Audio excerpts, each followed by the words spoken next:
Welcome to Nerds at Church, a podcast about nerdery and the Bible. I'm Pastor Kay, and I use pronouns like she and her.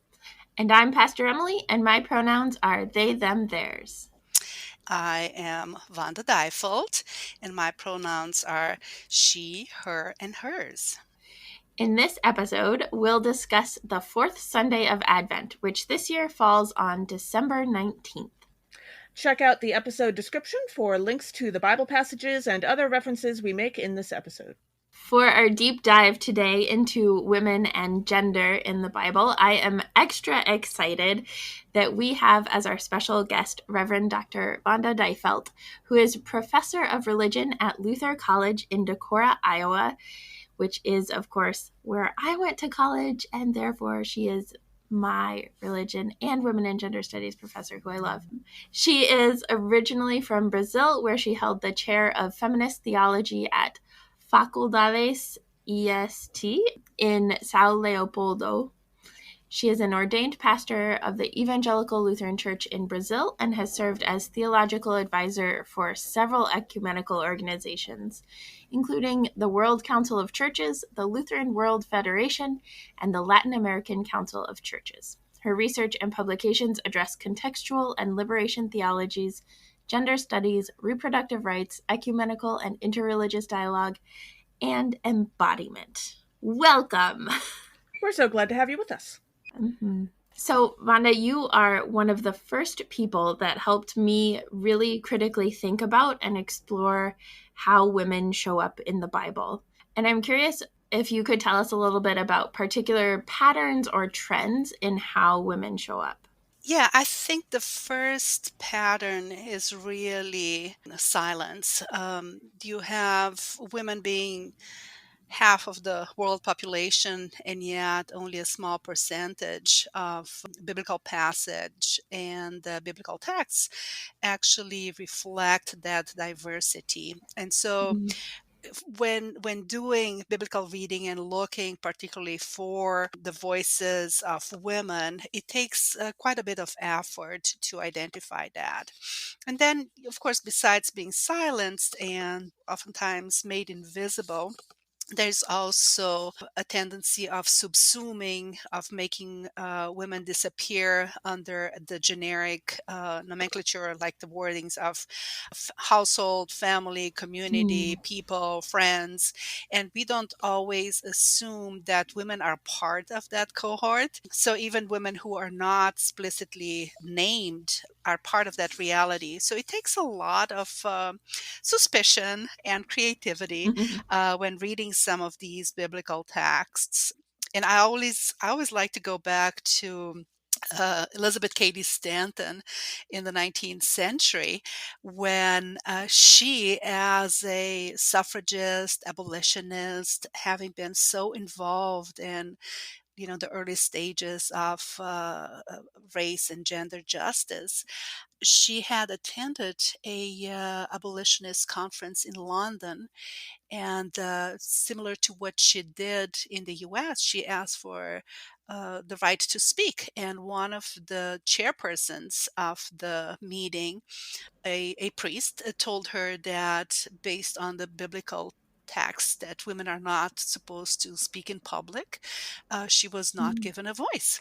So she was fuming and returned to the US and was completely intrigued by what does the Bible actually say about women. And that were the first stages of her editing effort, the volume that came out then as the Woman's Bible in 1892. And she realized very quickly that it was not going to be as huge a work as she thought. She realized that women, in terms of women's names, actually makes perhaps 10% of the Bible. So that was her assessment. But that did not discourage her. What she did was to invite a whole cohort of scholars who at that point had knowledge of biblical texts to do a revision, and they call themselves the revising committee of the Bible. And so what does the Bible actually say about women? So it is a fascinating story. Elizabeth Cady Stanton and Susan B. Anthony and a whole cohort of the early feminists engaging in rereading the Bible and finding out what does it actually say about women. And I think those were like the first steps of feminist hermeneutics or biblical interpretation of text as well as feminist theology. So we always go back to that part of our tradition. Yeah, that's beautiful. I definitely have the Women's Bible somewhere. I think I got it in seminary and did not know that full story though about kind of how it was birthed. Well, the interesting part is she had originally invited some of the women who had been formally trained. We are talking about the suffragist movement in terms of getting women's right to vote, of course. Mm-hmm. That's what suffrage is all about. But then also right to owning property and the right of education. And through education, theological education became one of the issues as well, because the women realized how much was riding on the religious arguments that prevented women from having full participation in church and society. And so Mm-hmm. the first round of invitations went to some of the experts, but sadly, several of the women who did have profound knowledge of Greek and Hebrew, the biblical languages, they declined the invitation Huh. because they were afraid that that would jeopardize Mm. their good standing in the community. And so the second round was to activists, basically, Right. and all of them lay people who then engaged in the critical reading of text. And you have to remember that at this time, the historical critical method has made its appearance. And so people are reading text in context. They are using reference from Mhm. archaeology, from history. So doing that critical reading instead of saying simply, well, this is the word of God and it needs to be taken literally. And one of the most beautiful contributions comes precisely from Elizabeth Cady Stanton commenting on Genesis and Mm. showing that Eve is not somebody who just takes away from the path to salvation, the first ones to tempt Adam and all of the creation narrative and the Garden of Eden, everything goes astray, but portrays her as a woman of genuine academic curiosity, somebody who wants to know more, Sure. somebody who can Mhm. engage in dialogue, and then how she has been portrayed as a villain in church history. So, for the first time, you have somebody putting that on paper, and that is Elizabeth Cady Stanton Yeah, with the Woman's Bible in 1892. that's fantastic. One of my favorite interpretations of Eve, right, is that's the first theological discussion in the Bible is Right. between Eve and the serpent. And similarly, Hagar is the first one to name God. Yeah. Yeah, and it really takes a particular eye to pay attention to these particular biblical figures. It's like looking for the hidden figures, and yet they are quite visible. Sometimes in the case of Eve, they are villainized, they are portrayed as temptresses.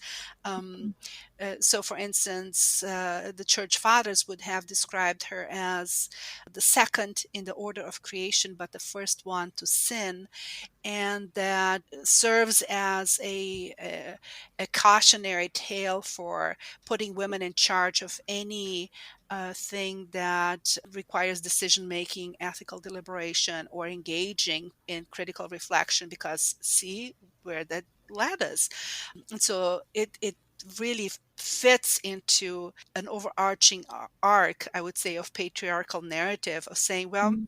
that is the origin of humanity's fall, and then comes Mary, who then redeems Eve and allows us to have this other model of womanhood. Yeah, I think that that is a good explanation, how biblical texts can then be manipulated. Even though the original Hebrew text does not have that tone, it really is the history of interpretation, how the traditions have read into how our own ideologies have manipulated the reading. Just to exemplify that, you would find Augustine reading the narrative of Genesis 2 and saying, well, Adam, which then is interpreted as being Adam, but Adam is in fact a generic word for humanity. From Mhm. Adam, for Adam is made from the Adamah, from the earth. So it's kind of like an earthling made of earth, Mhm. human made of humus, and saying, well, you can see how God then did breathe the breath of life into Adam, and then by the fact that Eve is created of Adam, that the woman would not have a soul or a spirit because she depends on the man for that. Mhm. But that's not what the text says at all. Right. And that, because Augustine did not know Hebrew, he was relying on a lot of androcentric patriarchal interpretations already. So some of these tales just keep perpetuating themselves, and Right. it takes a lot of effort. And that's why I think our generation has been so privileged to have a lot of good, sound scholarship that goes back to reading the text, translating it, and seeing what does the text actually say. So I think we are fortunate that we can divest ourselves from some of those readings, even though their effect is still lingering. Yeah, I'm reminded of one of the responses that I've run into about Adam and Eve, the idea that Adam is actually the prototype and Eve is when God finally got it right. But it's amazing the takes that we can have on scripture when we are allowing ourselves to be that imaginative. And the first step to that sometimes is realizing that sometimes these people from ancient times were also being imaginative and were maybe not, getting it right the first time every time. Oh, I think you're absolutely right, Kay. It has to do with reading the particular text as the creative, artistic, intellectual expressions of a particular time and space. And I think my observation comes in light of how selective are we in then highlighting one tradition as opposed to another? We know that there are two stories of creation. Genesis 2, the Adam and Eve narrative, albeit older, is the one that is always interpreted in this androcentric patriarchal manner, whereas Genesis 1, in which the world is created in 6 days. On the seventh day, God rests. And in that narrative, God creates humanity on a spectrum, male and female, and that humanity is made in God's image. And I Yeah. think because we are selective and we want to use the texts that confirm our bias, we are not going to affirm the texts that are much more inclusive, like Genesis 1 would be. So, it's also an awareness of the reader's attempt to, instead of taking out of the text, put into the text and be very Yeah. selective. Especially when I don't think that the Jewish people see those stories of creation as excuses to demean women at all in Mhm. when I've spoken to them. So when Yeah. Christians put all of that extra stuff onto those texts, that is a whole different level of just making stuff up about the Bible, which is, of course, one of Christianity's ancient traditions. But I think, yeah. And we tend to think that the Genesis 2 and 3 narrative is all about explaining how sin finds its way into, our everyday life, it explains what's wrong with us. But the word sin does not even appear Right. there. It Mm. appears in Genesis 4 with Cain and Abel. And so, sin, when a brother kills a brother. And yet, we are so eager to read into Genesis 2 and 3 and blame the woman, and now saying, well, because of that mistake, now all of humanity is doomed. Like Tertullian, the church father, who kept saying that you are the devil that is responsible for, all of the wrongdoing in the world, and because of you even the son of God had to die, kind of like blaming all women for Right. being descendants of Eve. But then along comes Mary, who redeems Eve. Sure. Yeah. How different would the world be if they had psychotherapy in ancient Israel and afterwards? I can't imagine. Right.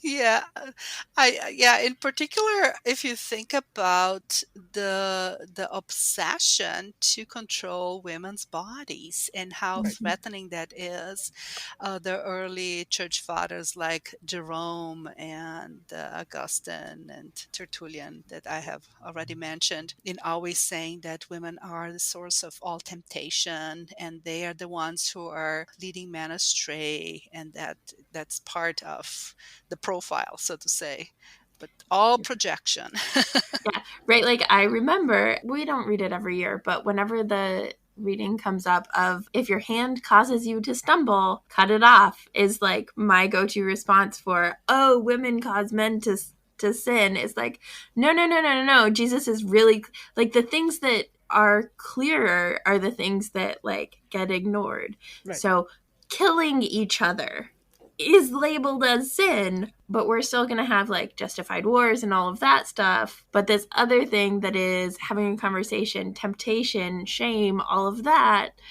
we're going to put it all on women so that we can reinforce this patriarchal. Yeah. Speaking of very important critiques, one of the many strong critiques of feminist theology and practice is that it, particularly as is practiced in the United States, heavily centers white, middle class, cisgender, heterosexual, Western United States, North American women. And one of the awesome things about the Bible is that no one in the Bible, I don't think, actually fits that category. And you are, as we mentioned, originally from Brazil and have done significant work around women and gender in the global south. So I'm curious how you have noticed differences and similarities in the broader category of feminist theology and biblical scholarship, and specifically theology and biblical scholarship that is rooted in the global south. The use of the Bible in Latin America is something recent. If you go back to the Second Vatican Council that happened from 1962 until 65, reintroduced the Bible to worship and to the life of the church. You have to remember that in Latin America, the majority of the people are Roman Catholic, and Roman Catholicism has been the predominant religious expression, with Protestants as minority, with Afro Caribbean religions as oftentimes being undermined by Roman Catholicism as itself. And so that predominance of Roman Catholicism, and also the type of colonial Catholicism that you Mm. have in Latin America, really did not put a lot of emphasis on the Bible. It was much more on the tradition, regular mass, the life of the saints, and so forth.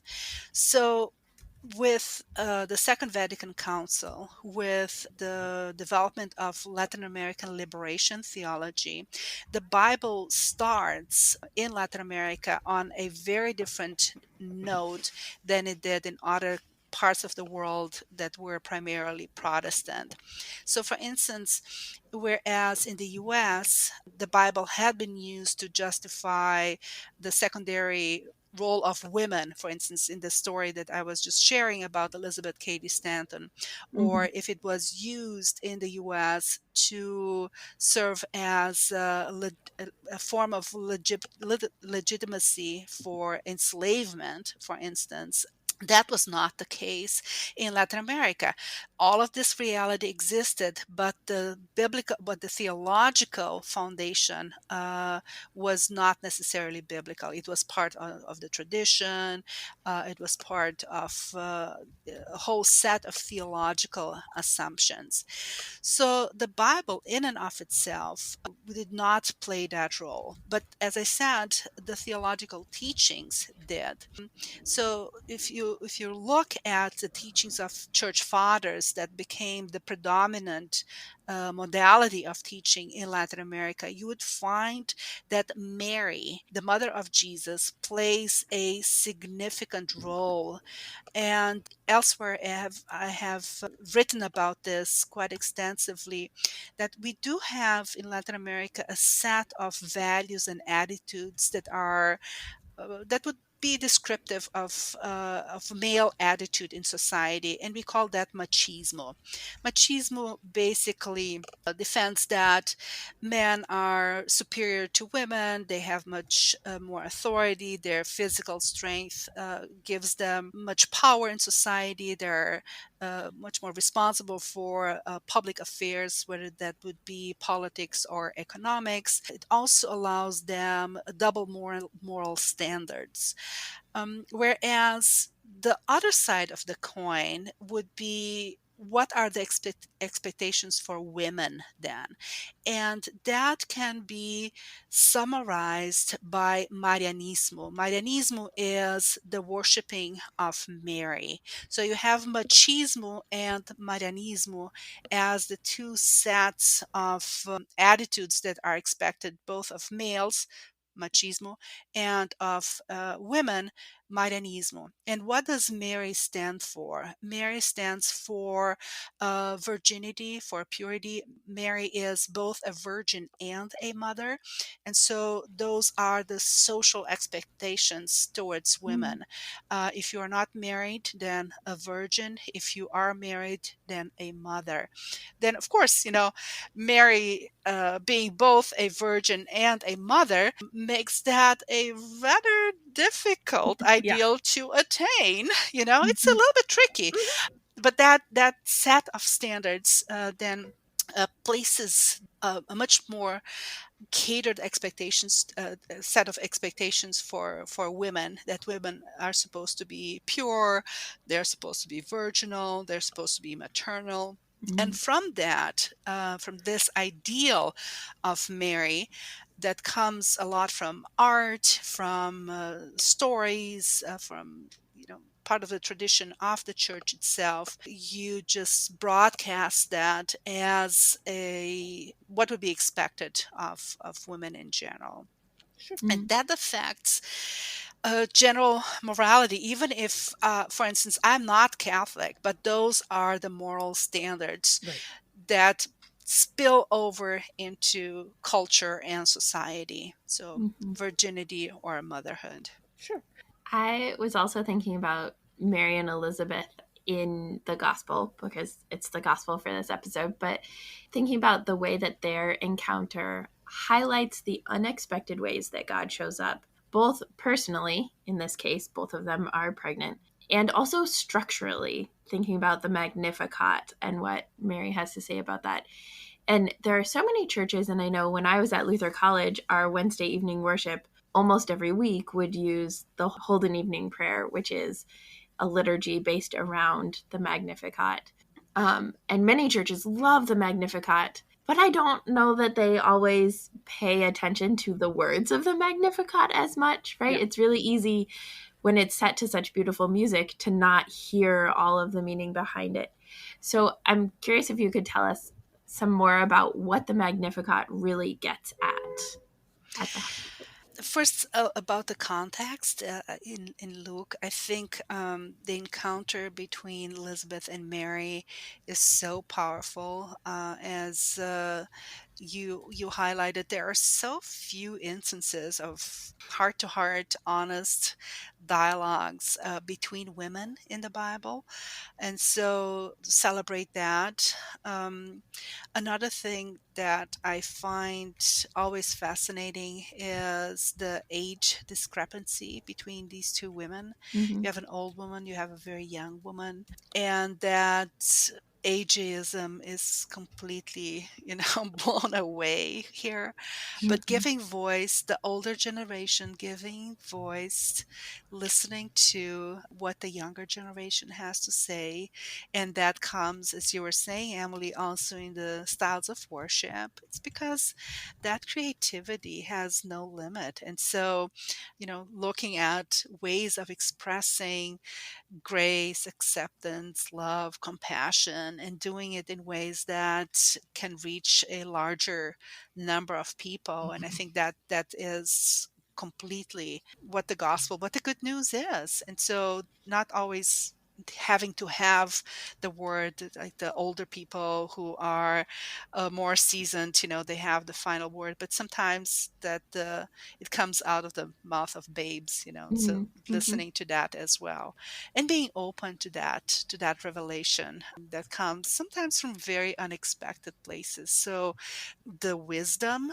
that the Magnificat conveys tells you something about experience and being so attuned to what is happening in society at large, and Mm-hmm. having such a clear understanding of the social dynamics, and then finding within those confines, finding what would be the good news.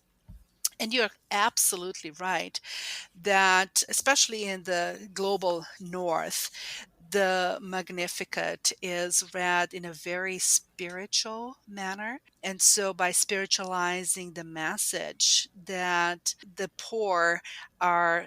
Is really about the spiritually poor and not the people who are disenfranchised and dispossessed and the homeless, the people who are without medical insurance, and those who are sick and who have mental ailments. So that type of, just projecting to an abstract what is very imminent, very down to earth.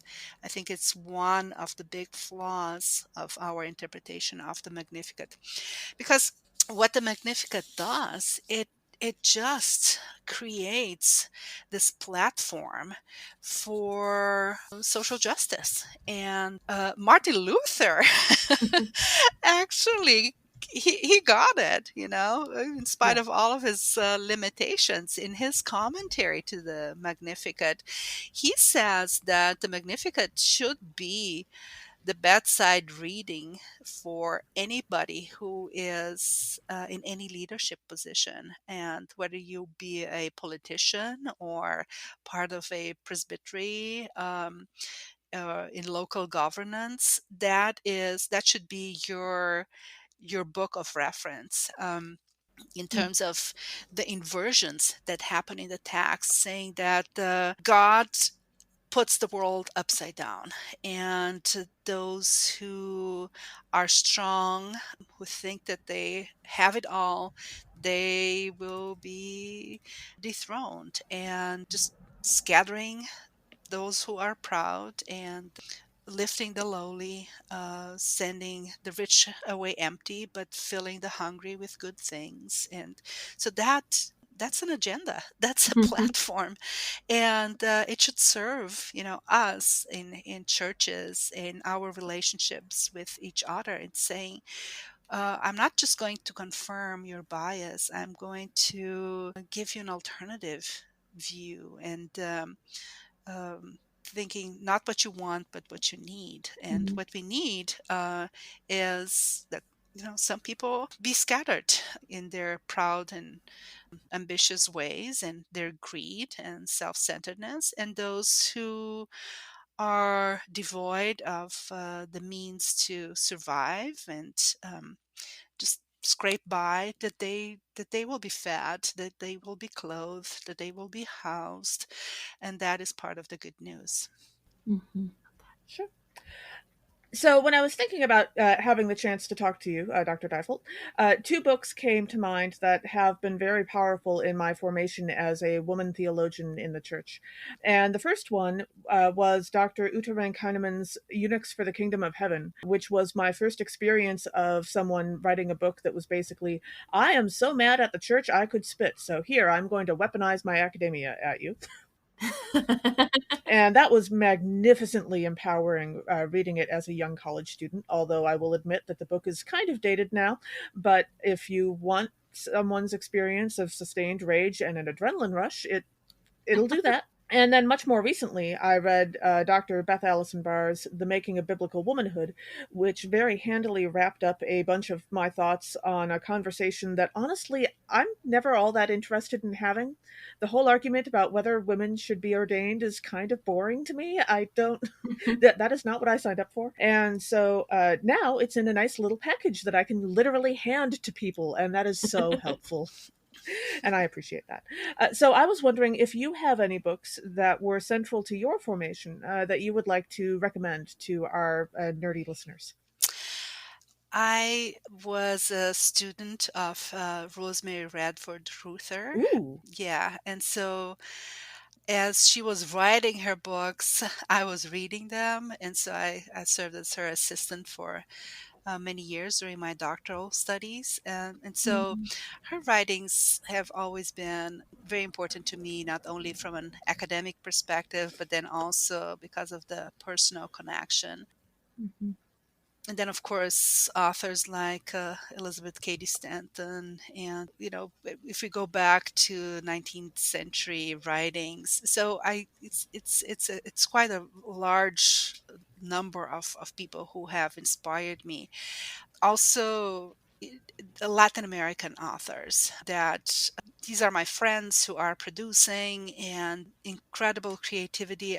It's very unfortunate that writings in Portuguese and Spanish are not so readily available in this country, but Mhm. I'm thinking about a lot of the publications that have come out, especially in the last 10 years, are very intersectional.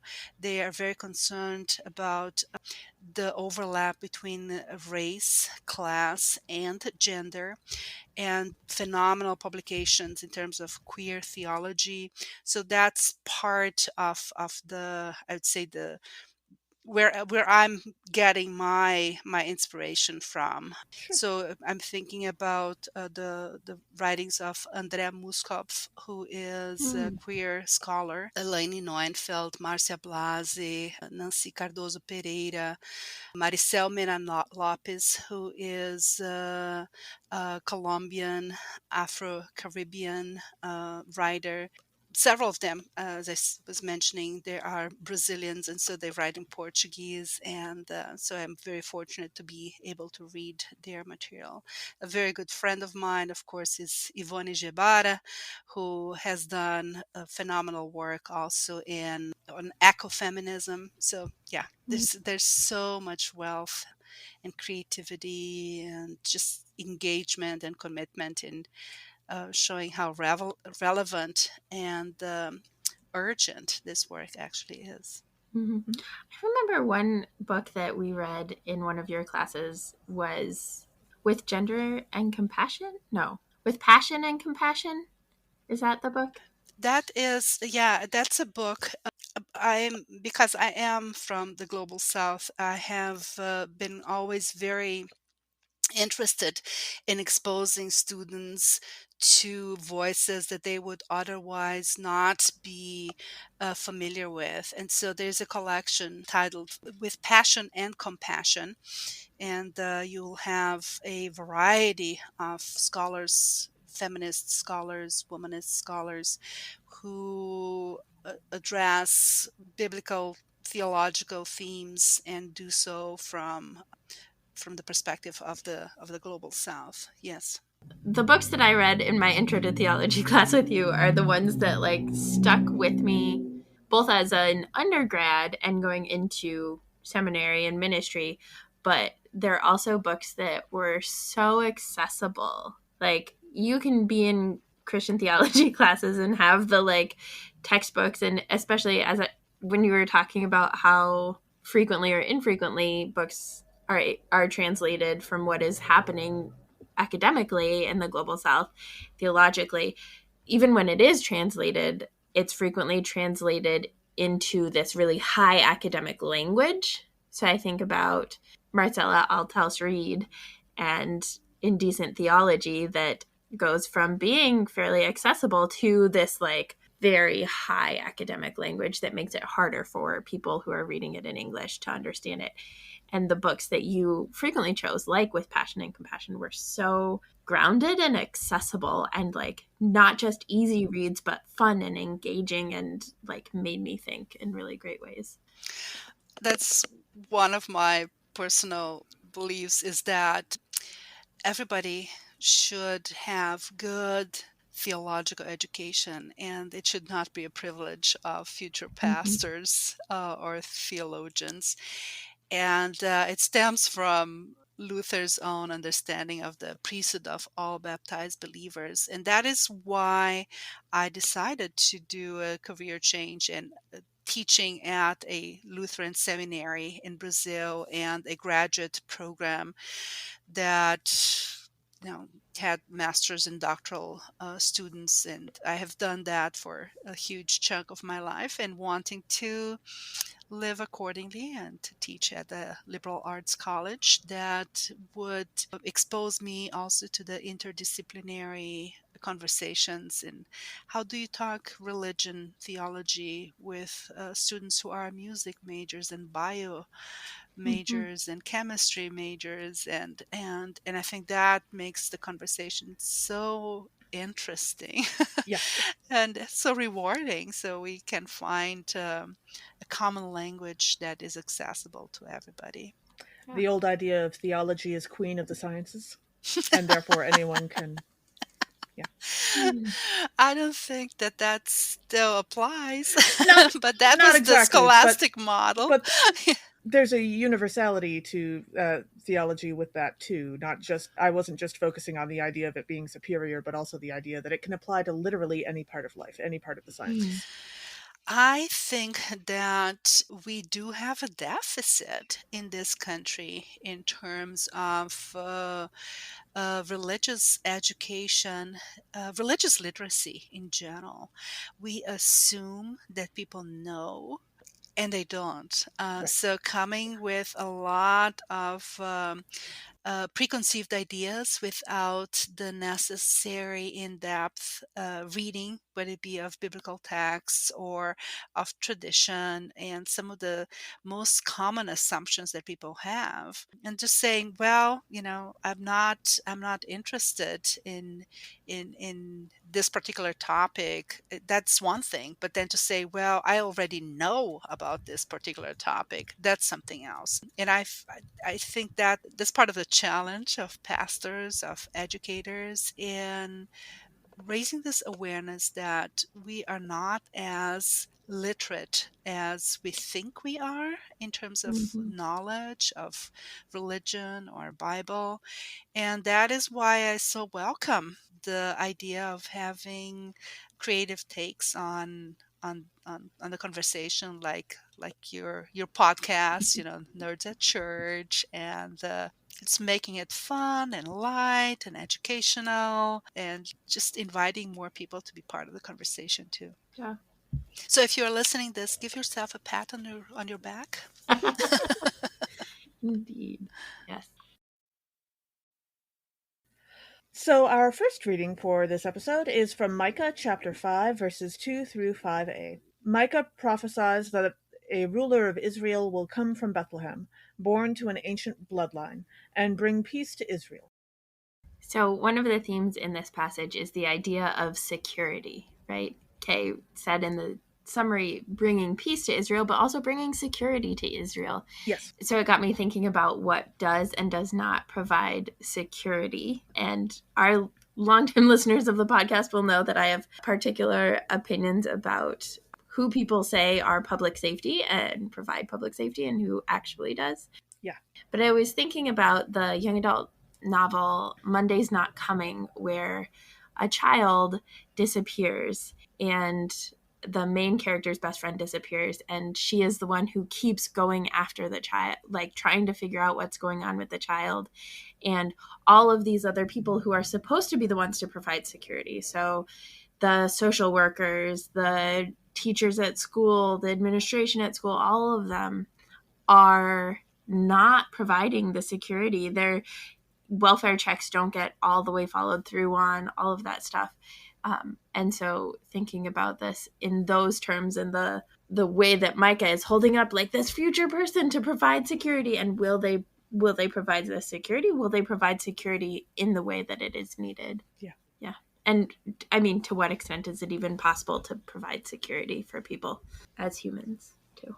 Yeah, I think we tend to overemphasize security in the sense of security being a synonym with being armored and Mm-hmm. weaponized, and just putting our sense of security on guns. And the passage in Micah, as well as the first chapter of Matthew that has Jesus's genealogy, shows us that that security does not come from an exertion or an exercise of power, but it comes precisely from acknowledging vulnerability.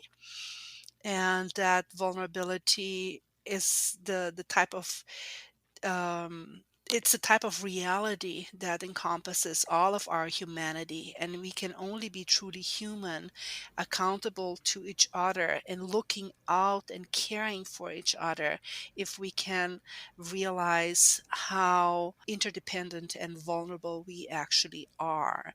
Mm-hmm. So, the gospel has a different framework for what security means, and it starts, in fact, like Micah is pointing out, it comes from a place that is humble, that life is hanging by a thread, and that is where God's action is felt, not where you feel that you're so self-sufficient and so uh, that you can rely on yourself solely, that then there is no room for God or divine Mm-hmm. intervention. So that's a different framework, but that vulnerability also requires us to be able to rely on networks much more. We say that it takes a village to educate a child, but it also takes a larger community to ensure safety. And we are Mm-hmm. very much I mean, the global north has a tradition of delegating that to people who are then responsible for that.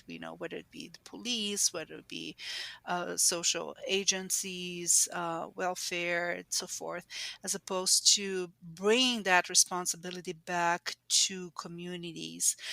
And I think it's both aspects that need to be in place. The sense of accountability, like Luther would say, what does neighborly love look like? And it looks like having the safeguards of a welfare system, but then also that individuals will step in and Mm-hmm. do what is called of them.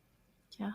And then as we dive into the verses, in verse 2, we read, "But you, O Bethlehem of Ephrathah, who are one of the little clans of Judah, from you shall come forth for me one who is to rule in Israel, whose origin is from of old, from ancient days."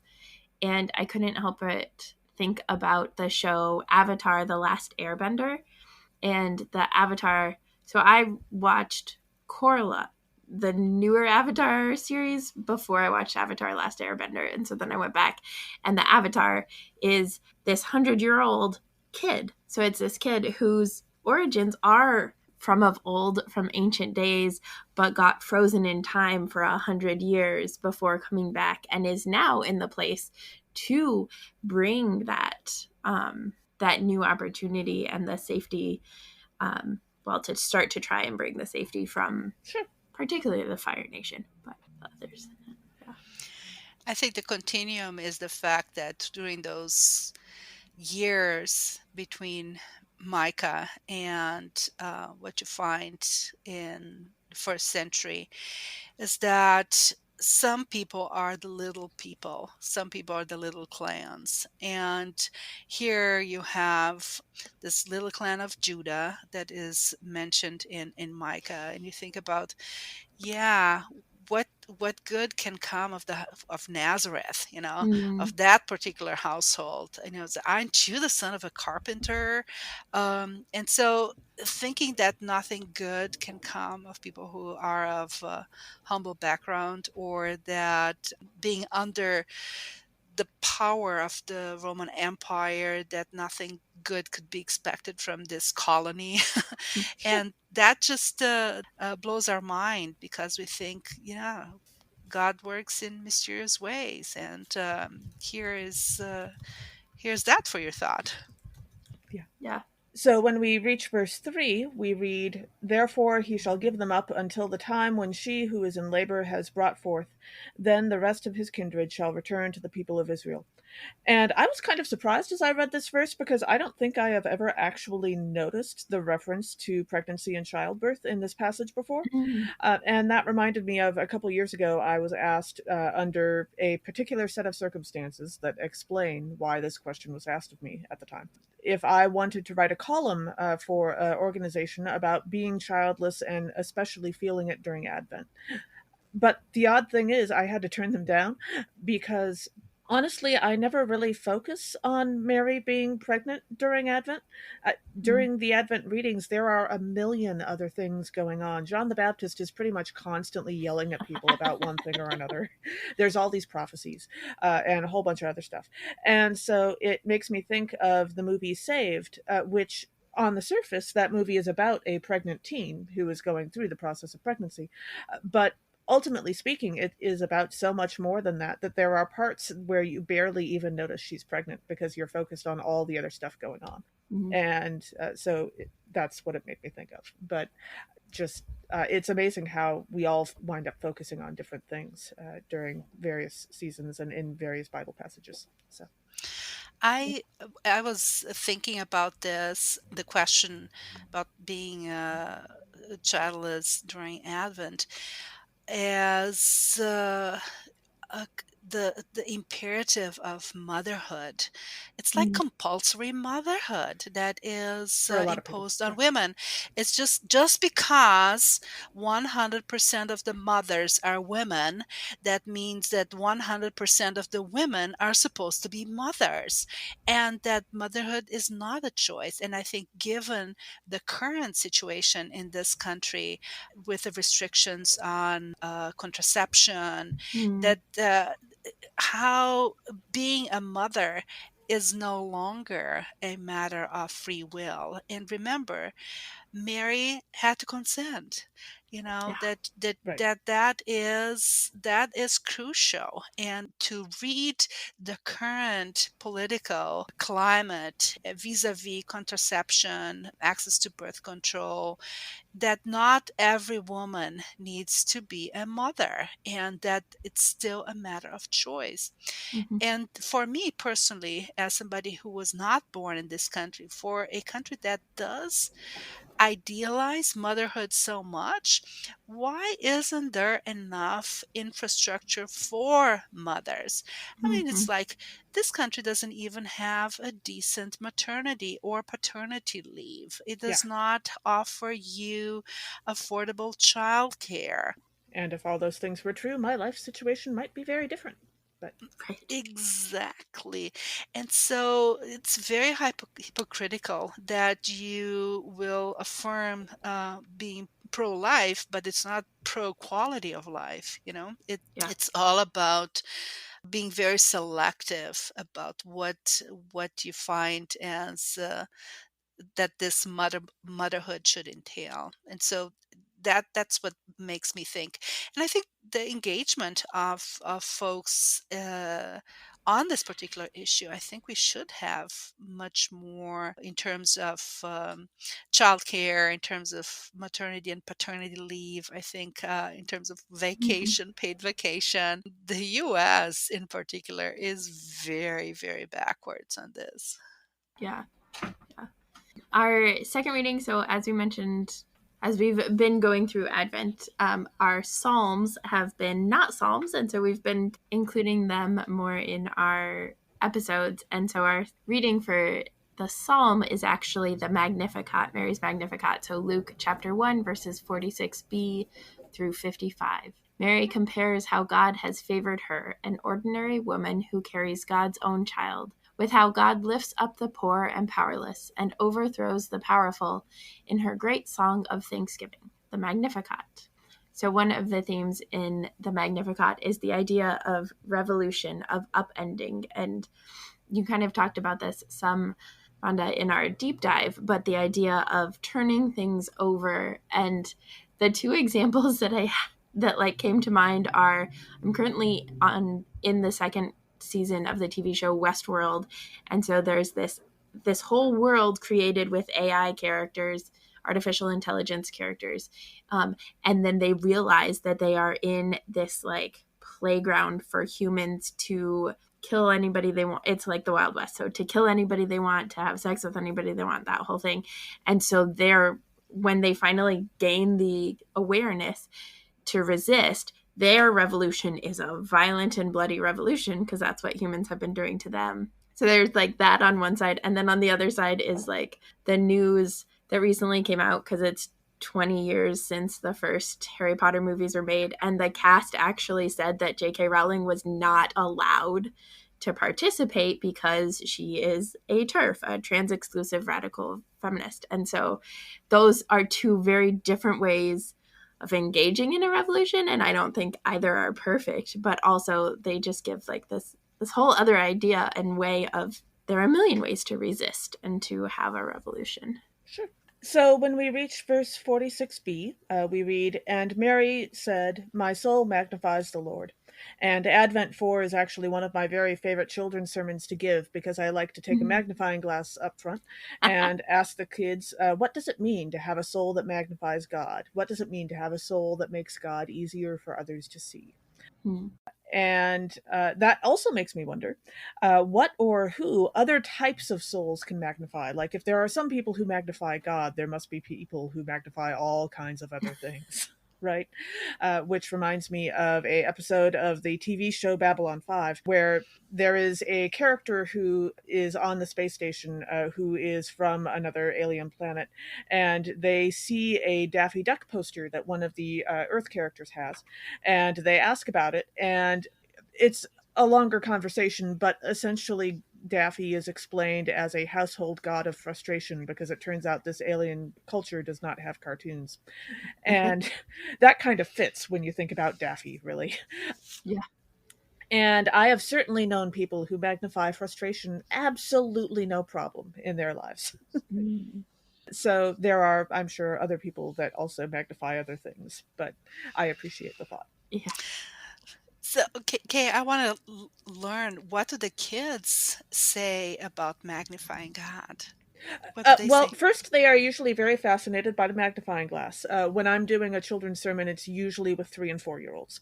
And so you have to get past the whole magnifying glass thing first. And then they will very often start talking about people in their lives who magnify God for them, which usually turns into conversations about their Sunday school teachers or their parents, or not usually siblings, as far as I've run across so far, but Makes maybe one sense. day. Okay. Those conversations can be very lovely. Yeah. Hmm. Nice. Yeah, I think we go from a range of instances, not only people who do that. I'm thinking about encounters with nature. I'm thinking about reading novels. I think about listening to some of the music, some of the meditations that we might have. Sometimes just reading poetry. So it's not just one Sure. aspect. from the Magnificat, it's like what is magnified is the fact that Mary comes from this very humble background, and the Latin translation actually is humilitas. Yeah, Mm, she's humble. She lives in humility, and that God would have chosen somebody who is not living in a palace and does not come from a royal lineage. You will remember that Mary herself, is not from the line of David, but it is Joseph. mhm, So not from a royal line. Somebody that could just have, gone into oblivion, and that person is the one that is asked to be the mother of Jesus. And I think the surprise, the unexpected aspect of that is an invitation for all of us to think, wow, where is God manifesting God's self in ways that continue to surprise us? And it mhm, might not be like in the examples given by your by the 3 and 4 year olds, mhm, be part of the mhm, familiar, the relationship. But why not that sibling that I don't think could manifest God? Why mhm, not somebody from out of my familiar circle? What about somebody from a different religion altogether, from mm, a Sure. nationality that has been historically antagonistic to my own, or from social, ethnic, racial groups that I do not find deem my attention? And that, I think, is what the Magnificat does. There is a surprise element that the openness, our openness, makes it possible to then magnify God, because God will be in whichever place God mhm, wants. And so mhm. that availability from our side to be able to see, hear, touch the divine. Sure. Yeah. I was thinking when I was thinking about the Magnificat and the switching of the hungry being filled and the rich being sent away, I thought of Robin Hood, right? Rob from the rich and give to the poor. Mhm. And the modern day equivalent of the TV show Leverage Redemption. But yeah, that idea of just like the flipping, like you said. Sure. And then our third reading for this episode is from Hebrews chapter 10, verses 5 through 10. The author explains that we have been made holy through Christ's death as the great final offering to God. So the law of offerings has been fulfilled. So, one of the themes that came up for me in Hebrews, and we've had a lot of Hebrews this fall, is the idea of rewriting history and changing meaning. So, Hebrews is taking what have been these promises for the Jewish people and saying, and now what they're really talking about is Jesus and Christianity. And we are recording this on the last Friday in November.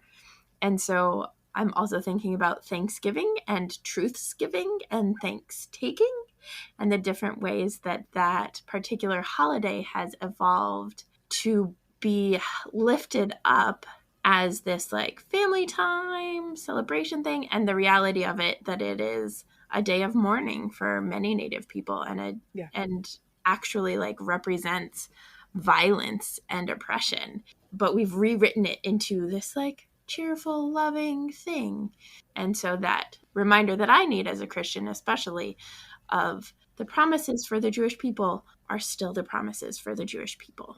right. Christianity doesn't get to come in and take them.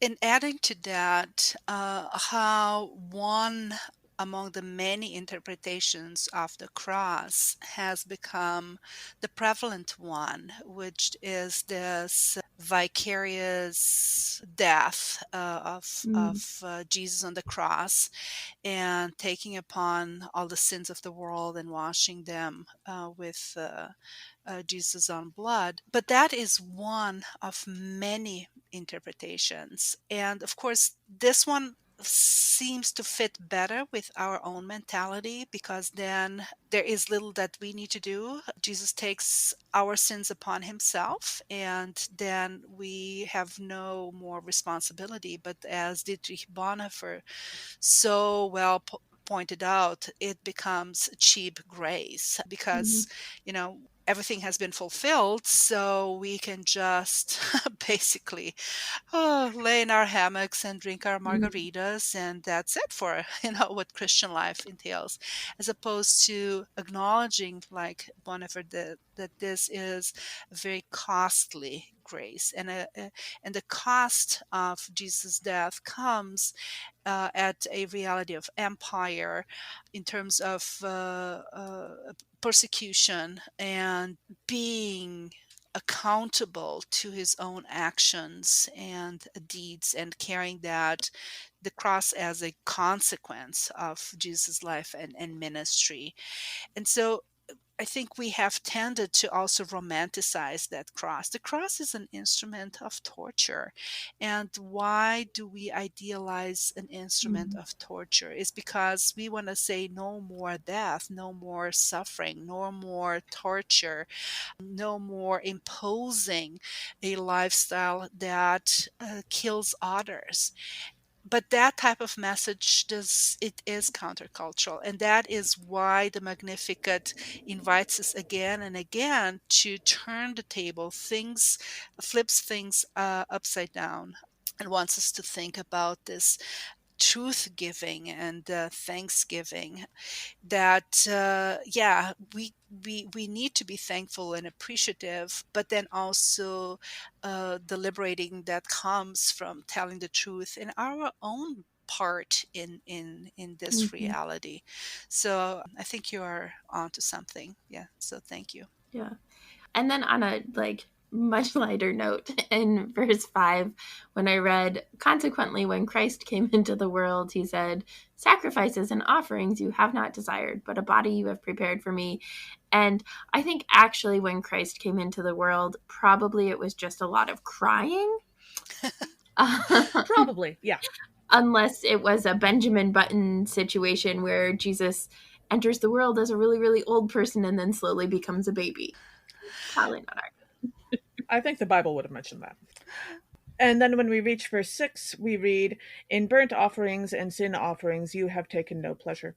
I have to think that if you're doing burnt offerings, there are some that are harder than others, just on a pure practicality standpoint. Like, we have probably lost track of a lot of the logistical and practical concerns with these. And I'm not specifically thinking about Judaism here. When I think about burnt offerings, the images that come to my mind are from 1960s B movies that were on TV in the 90s, when there were really very few options available, and compared to now. And so meat and ground spices and occasionally maybe a splash of wine, well, that's not that hard to do for a burnt offering. It kind of depends on whether you're talking about offerings that are being completely destroyed by the fire, or ones that are just being cooked so that the priests can eat them later. But after a while, do you start trying things that are harder to burn? And does that also change how often you choose to make them? I'm wondering, how early could grilled watermelon and fried ice cream have actually been invented, really? I know that grilled watermelon is a thing, but that must have taken a while to figure out how to do, right? And so now I'm imagining a Great British Bake Off spin-off of burnt offerings, and pulling off the more difficult ones. Oh, don't give me the end of the Great British Bake Off. I'm I haven't behind one finished episode. it either. I am also behind. So yes, No, I'm not there. even watching the season. I wait until the season is over and then I watch. Oh, Yeah. okay. I'm catching up. That's smart. Smart. Late, yeah.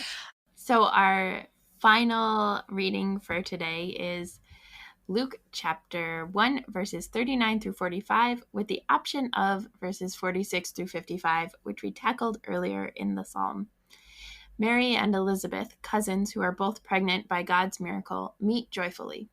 Elizabeth gives thanks for Mary, and Mary sings the Magnificat. It's one of the themes, and we've kind of touched on this already, is the idea of unexpected connections. And Mary and Elizabeth both are unexpectedly connected through pregnancy because neither one of them anticipated being pregnant.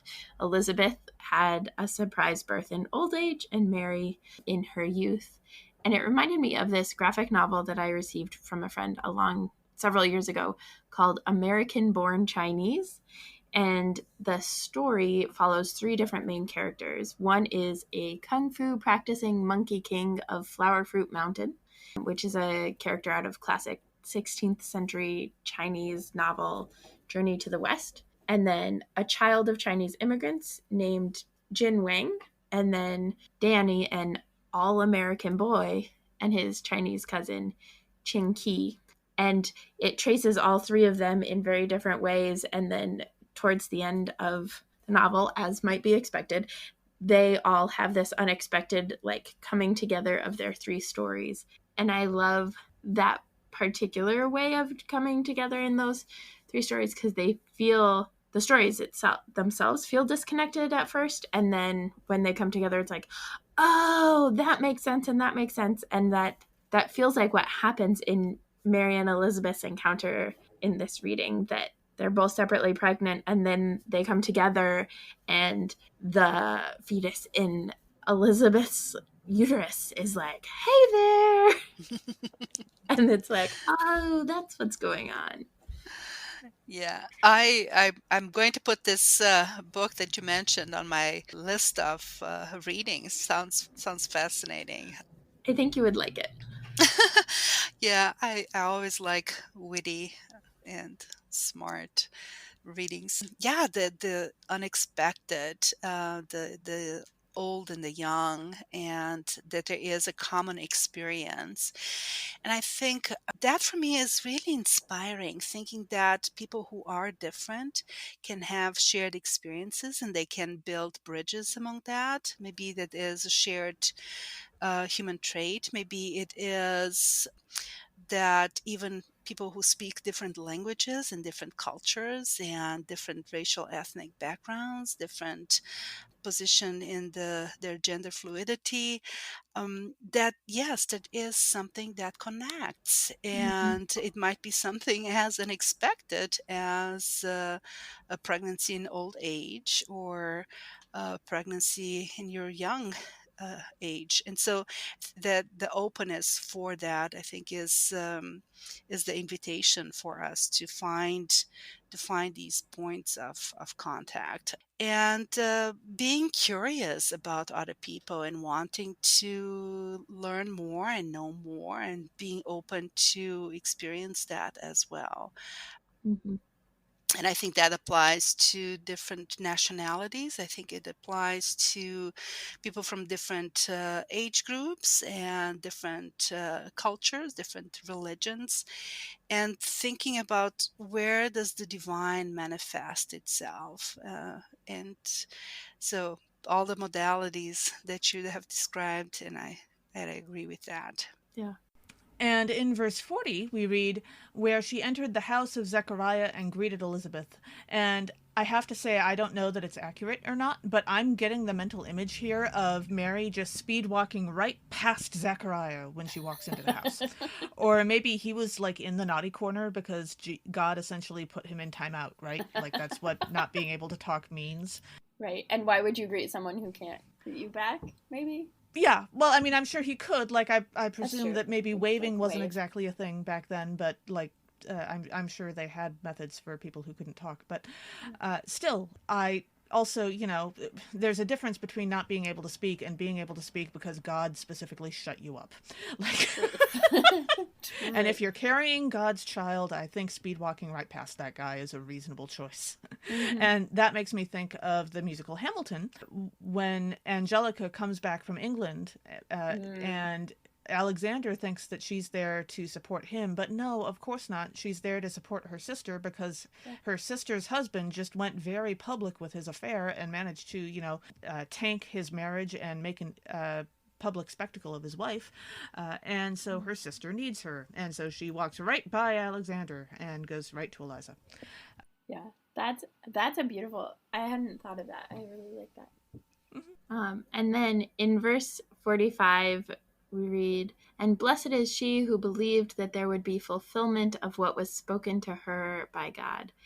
And it almost sounds, because it's coming from Elizabeth towards Mary, I believe, it almost sounds like a dig at Zechariah, because Zechariah, of course, did not immediately believe, but was like, when told he and Elizabeth would have a kid, Zechariah's response was, wait, what? Are you sure? I don't know about this. And so then Zechariah was silenced until John was born and given the name John, and he affirmed that John was to be the kid's name.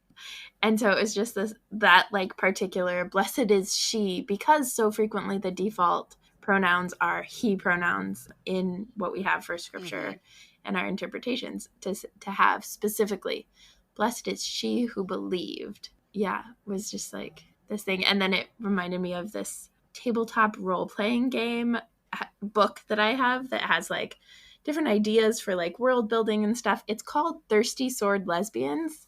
And it's basically just this like whole exploration of the awesomeness of people who are not men. And I love that it's like, we're just not going to include men, and we're going to explore and let it become whatever it will become, not only without centering, but just not having men, which... Yeah, I think the juxtaposition of Zechariah and Joseph here, I think is really quite fascinating, because both of these pregnancies are high risk. Mm-hmm. Giving, Elizabeth's age, there's risk with that. I really like the way that the Magnificat is taking shape already with that inversion. The patriarch, the old man who always has the last word, who knows it all, he is silent, So, and here is this young woman who then proclaims it's her song, right? So you have that inversion at place. But thinking about the masculinities here, you know that Mary and Joseph were engaged to be married, or according to the Jewish tradition, they were legally married, even though they had not lived under the same roof. And Mary is pregnant, and that creates a conundrum, because Joseph knows that they have not lived under the same roof or shared a Mm-hmm. bed, so this kid is not his. So he, in the first chapter of Matthew, he proposes to divorce her in silence. And in doing so, and then it says, because he was a just man, like a God-fearing man. And Mm-hmm. we assume that he is a just man, because by divorcing her in silent, maybe giving then place for the father, the biological father, to then just step in and be responsible for this. And we don't realize that Mary's pregnancy, even though she's young and healthy, is also high risk, because being legally married and being found to be with child, she's pregnant, she could be accused of being an adulteress. Mm-hmm. And the crime of adultery is punishable with lapidation. So she could have been stoned to death, and Jesus might not have been born. And Mm-hmm. so we think about both of these are high risk, and the reaction of the man is very different. So Zechariah is made silent, and Joseph has dreams. So in a dream, the angel comes and tells him what he's supposed to do. First of all, this child is legit. Second, you are going to adopt this child, because by saying, well, you're going to call him Jesus, that means that by naming Mm-hmm. him, Joseph then takes legal responsibility. And so all the dangers of adultery are just wiped away. And the third thing that comes out of this is that by then adopting Jesus, by giving him a name and saying that Jesus is his son, Jesus becomes part of the lineage, because Mm-hmm. biologically, Mary is not part of the lineage of David, of the house of David, but Joseph is. And so that makes it possible for Jesus to claim that he is of the trunk of Jesse and all of that. So it takes a lot of maneuvering, but the good things that can happen if old men keep quiet and young men start dreaming, and that's Mhm. a very interesting formula for masculinities that that the Yeah. text introduces us to ponder about. Yeah. Who knew? Right? Amazing.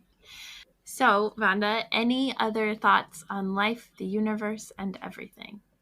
Thank you so much for the invitation. I loved my time with Kay and Emily. It was wonderful to reminisce, Mhm. but even more wonderful to look forward and seeing what life will bring about. Thank you. Yeah. Thanks to you, and thanks for being with us. My pleasure. Thanks for joining us. Catch us next time when we'll discuss nerdery connections to the scripture readings for Christmas Eve. This podcast has been produced by us, Emily Ewing and Kay Rohloff. For more fun, check us out on Twitter and Facebook at Nerds at Church, or contact us at nerdsatchurch@gmail.com. Also, if you like what you've heard, rate us or leave us a review on Apple Podcasts, Facebook, or wherever you catch your podcasts. If you want access to our uncut guest episodes and interviews, live Q&As, and more, support us on Patreon at patreon.com/nerdsatchurch.